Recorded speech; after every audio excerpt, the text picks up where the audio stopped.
Cosmo's Factory is the sound of a band at full throttle, gunning their V8 engine down the Bayou Highway while flipping the bird to psychedelia, pomp, and everyone else asking them to slow down. This is Creedence Clearwater Revival's fifth album in just over 2 years, and somehow it's their most cohesive chaos yet. The title itself is a bit of a joke.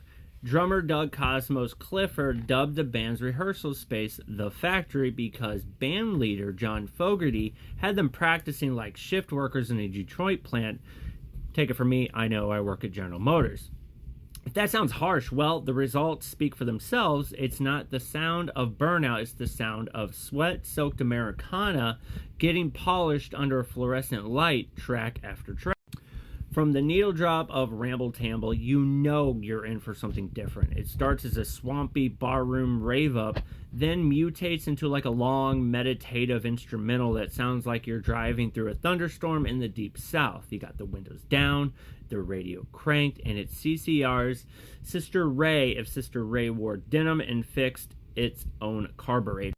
Then comes the hits. You got Traveling Band, Looking Out My Back Door, Run Through the Jungle, Up Around the Bend, all classics, all weirdly ageless. Traveling Band is pure Little Richard on amphetamines, while Backdoor feels like a front porch acid trip complete with dinosaur mentions, and yes, that's a tuba in the background. Fogerty's voice, a nasal, soulful, whale-born, somewhere between the Mississippi Delta and a California garage, grounds every song like a rusty anchor. Who'll Stop the Rain is maybe the heart of the album.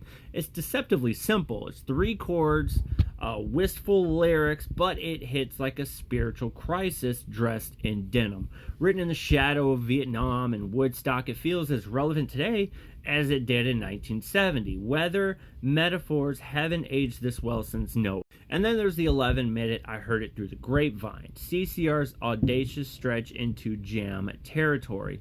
It derives, some say too long, others say hypnotic. Either way, it's Creedence unplugging from the AM radio length and indulging into something looser, more cosmic. Fogerty's guitar smolders while the rhythm section pounds like a freight train fading into the dust. By the time you reach Long As I Can See the Light, the closing track, you've been dragged through gospel, boogie, protest, and groove, and somehow it ends not with a bang, but with a slow, soul-soaked benediction. It's not a song, it's a lantern lit for weary traveler. Cosmo's Factory is a time capsule of American rock at a moment when everything was falling apart. You had war, assassinations, disillusionment, and yet here's this band making it sound like a backyard barbecue during the apocalypse, which I think is probably why I played on July 4th.